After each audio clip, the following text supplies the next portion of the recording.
Assalamualaikum dan terima kasih kerana mendengar. Saya Vito daripada channel Vito's Antique. Life is so beautiful. Daripada hari ini kita akan discuss ataupun saya akan bercerita sikit lah tentang satu topik iaitu rasa syukur. Jadi untuk kita rasa lebih syukurlah ke atas apa yang diberi daripada ilahi dan untuk memahami lah apa yang kita boleh buat untuk menjadi insan yang lebih bagus setiap hari. Alright, so saya mulakan sekarang. Rasa syukur. Apa itu syukur?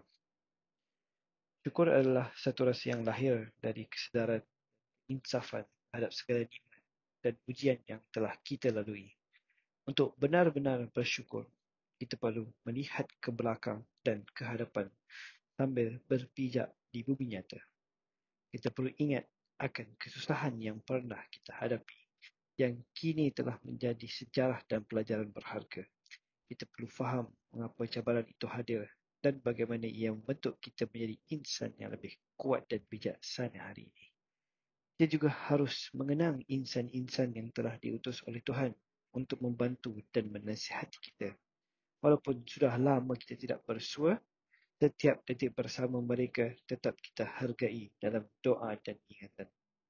Rezeki yang dikurniakan oleh Ilahi bukan sekadar pemberian, tapi amanah yang perlu dipikul dengan penuh tanggungjawab. Kita harus berusaha untuk menjadi lebih baik setiap hari dari segi intelek, spiritual, dan jasmani. Hidup tidak selalu mudah, namun perubahan ke arah kebaikan menjadikan perjalanan itu lebih bermakna. Kita perlu juga peka terhadap mereka yang sedang dalam kesusahan dan cuba membantu sekadar yang termampu. Jangan kita lupa akan perjuangan umat dan jangan leka dengan khayalan dunia yang sementara. Dunia ini adalah ujian dan peluang. Yang bijak ialah mereka yang mampu mengawal nafsu dan mengatur masa dengan bijaksana. Rasa syukur itu perlu ada dalam setiap jiwa agar kita sentiasa ingat akan nikmat yang diberi dan doa yang telah dikabuli. Syukur menjadikan kita lebih rendah hati, lebih kuat menghadapi cabaran dan lebih dekat dengan Tuhan.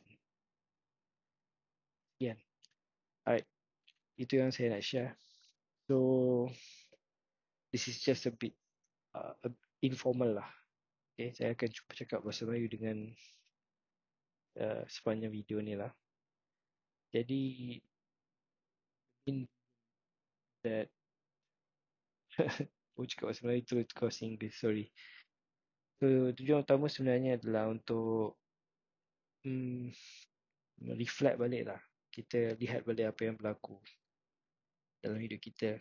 Dari mana kita sekarang lah. Sebab kadang-kadang kita rasa kita di tempat yang susah lah. Ataupun tak ada jalan keluar. Tapi bila kita lihat nasib orang. Ataupun kita lihat di mana kita setahun, 2 tahun lepas. Kalau bandingkan dengan sekarang. Sebenarnya sudah banyak berubah lah. Banyak cabaran yang kita hadapi pun dah lepas. Kita dah selesaikan tu lah.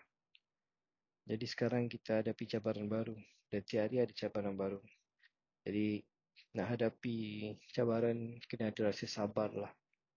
Jadi untuk rasa sabar, kena rasa bersyukur dengan apa yang diberi. Dan kita usaha sebaik mungkin. Kadang-kadang apa yang kita usaha pun tak mesti kita dapat. Jadi mungkin ada yang lebih baik lah.